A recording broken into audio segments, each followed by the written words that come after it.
Hello नमस्कार, मी प्रतिभा तुम्हा सर्वांचं स्वागत करते आपल्या चॅनलवर, ज्याचं नाव आहे ब्लॉगर परीत. आजचा दिवस तुम्हाला खूप छान सुंदर जाऊन तुमच्या मनातील सर्व इच्छा पूर्ण होत. इथे आता कणी 10:15 वाजलेले आहेत आणि आता मी ब्लॉगिंगला सुरुवात करते. तर आता माझं सकाळची थोडीफार कामं झालेली आहेत. आता देवपूजा करून घेऊया.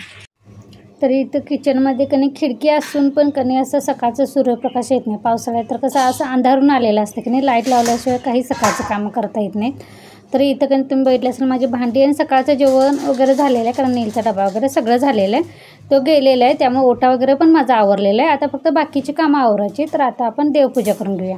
तर शक्यतो कधी मी देवपूजेसाठी ब्रश, आपलं टूथब्रश असतो की ते नवीनच वापरते. म्हणजे छोटे छोटे जे देव असतात ह्याचं पितळेचं, तर त्या ब्रशने कधी घासलं कधी ते असं कचगड्यातली घाण कचरा वगैरे निघून जातं. हाताने इतकं स्वच्छ नाही होत.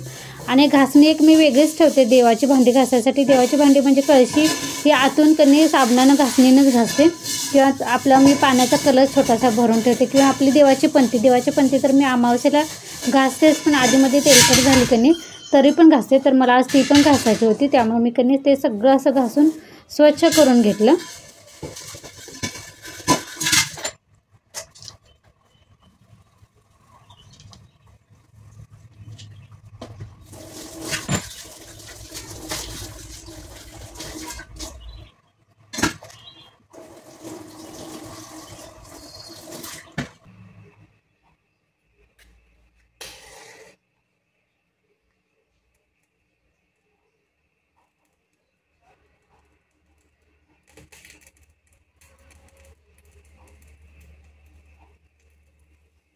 वाट वगैरे बदलली कधी की जळायला थोडीसं वेळ लागते.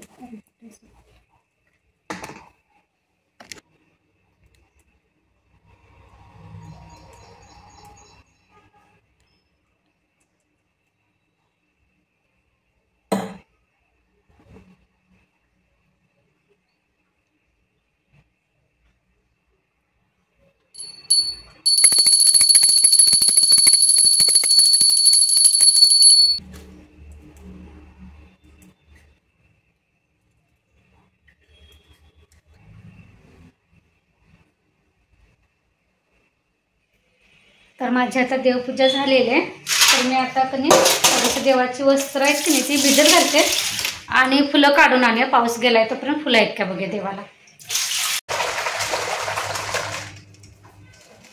10-15 मिनिट कधी असेच भिजत राहू दे, म्हणजे मी पटकन निघते. इथंच मी ह्याच चावीला बेसिनच्या धुवून टाकते. चला फुलं काढून घ्या.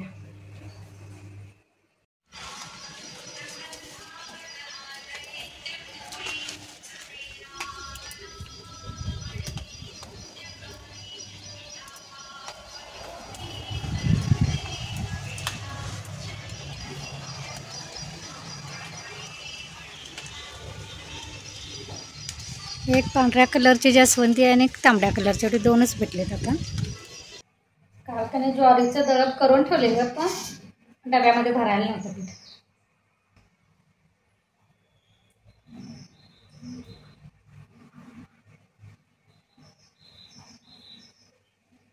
ते मी ज्वारी आणि तांदूळ असं मिक्स दळून घेते भाकरीसाठी.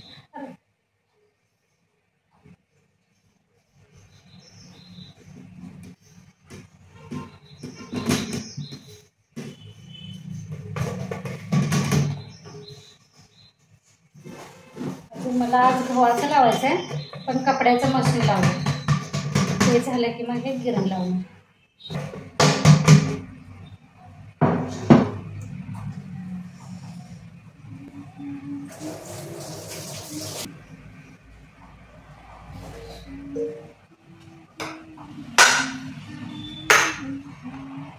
हे घालून ठेवायचं, म्हणजे का नाही घ्यायला सोपं पडतं.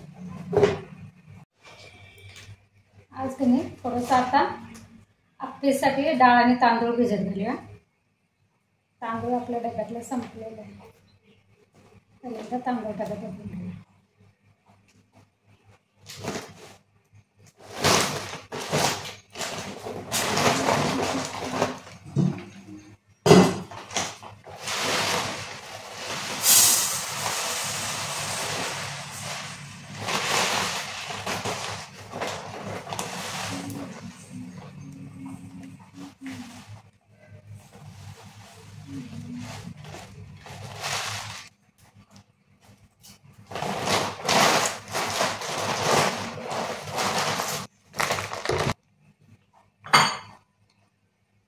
आणि मी ह्या वाटीच्याच मापांना घेणार आहे. इथं मी 1 वाटी उडदाची डाळ घेते, कारण आपे करायचे असले की नाही तर हरभरा डाळ पण घालायची भिजत. तर आता इथं 1 वाटी मी उडदाची घेतली की नाही, तर 1 वाटी हरभरा डाळ पण घ्यायची.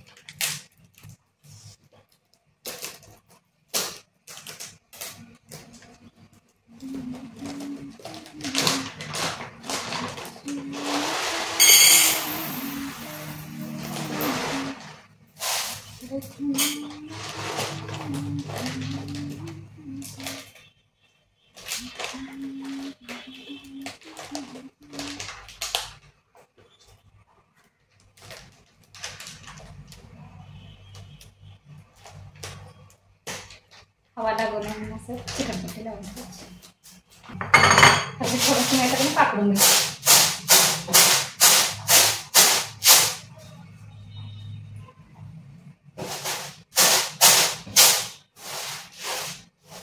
तर यात खडं वगैरे काय आहेत ते बघायचं. डाळ आणि तांदूळ असं वेगळं भिजत घातलं तरी चालते, पण मी कणी एकत्रच घालते, कारण बारीक करायच्या वेळी मिक्सरला कणी सगळं एकत्र करूनच करायला लागतं. तर आता इथे मी काय घेतलं, 1 वाटी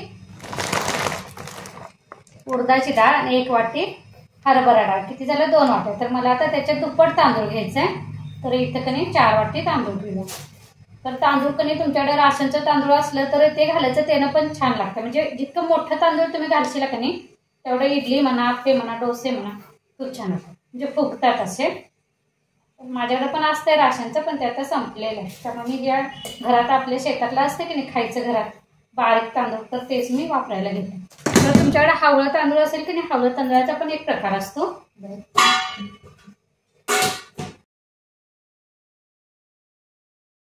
हावळ्या तांदळाचा जो प्रकार असतो म्हणजे ते कणी असं मोठमोठं असं जाडं तांदूळ असतात. त्याचं तर कणी आपल्या उन्हाळी पापड्या पण त्याच्या खूप छान होतात. तर इडलीला पण कणी ते भिजत घालायचं, जर असेल भेटलं कणी तर ते घाला. जितकं मोठं तांदूळ घालशील का नाही तेवढं चांगलं असं इडलीला वगैरे असं.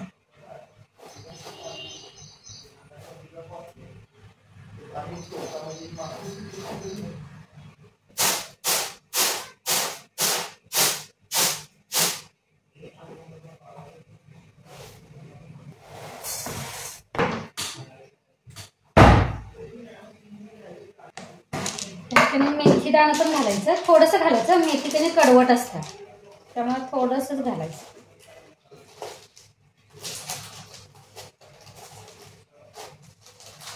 त्याने मेथी दाण्याने कधी चव चांगली येते. फक्त प्रमाण कमी अगदी घालायचं, जास्त नाही घालायचं. तर मी हे इतकंसं घालते. तर हे एकदा आता पाण्यानं धुवून घेऊया, नंतर पाणी घालून भिजत घालूया. म्हणजे संध्याकाळी मिक्सरला कधी वाटण करायला एकदम बारीक. आता भिजत घालायचं, एकदा धुवायचं, एकदा पाणी घालून आता ठेवायचं. ह्या साहित्य घातले की नाही ह्याच्यावर पाणी जाईल इतकं भरून ठेवायचं. संध्याकाळी ते पाणी काढायचं, मग मिक्सरला कधी पेस्ट करून घ्यायची. पाणी लागलं तर थोडंसं पाणी घालायचं आणि एकदम बारीक पेस्ट करून घ्यायची. त्यानंतर तुमच्याकडे पसरट भांडं असेल की नाही, जितकं पसरट भांडं तितकं चांगलं फुगते. म्हणजे थंडीच्या दिवसात असो किंवा पावसाळ्यात म्हणा, गारवा असते त्यामुळे जितकं तुम्ही आता माझ्याकडे दाखवायला त्यात मी हे देवाचं वस्त्र भिजत घातले की नाही, असं पसरट भांडं असेल की नाही तर ते वापरायला घ्या.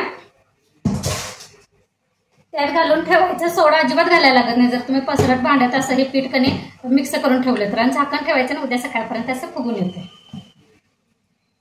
तर इथे मी एकदा हे पाण्यानं धुते आणि त्याचं पाणी घालून ठेवूया.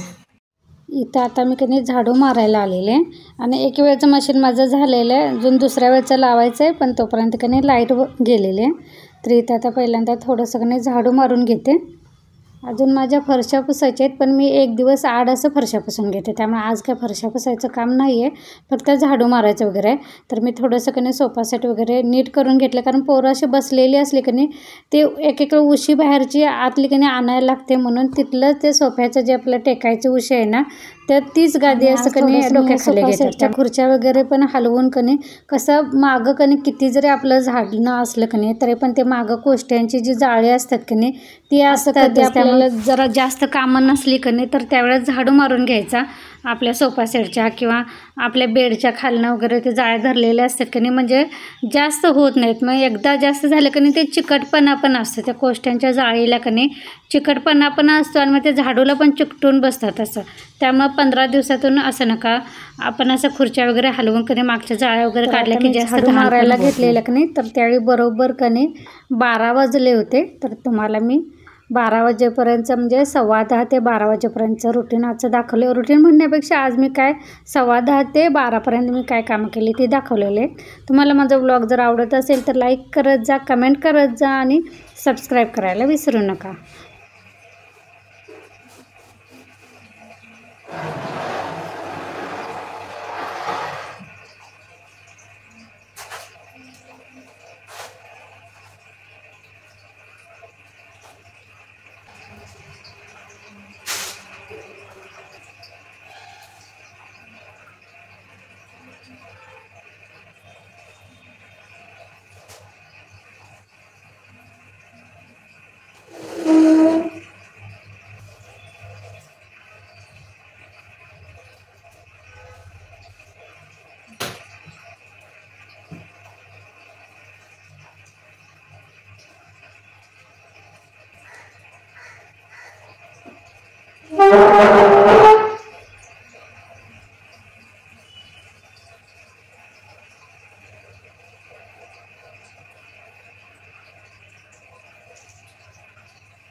चला तर ह्यासोबतच आजचा व्लॉग पण इथेच बंद करते. पुन्हा भेटू नवीन व्लॉगमध्ये. तोपर्यंत धन्यवाद.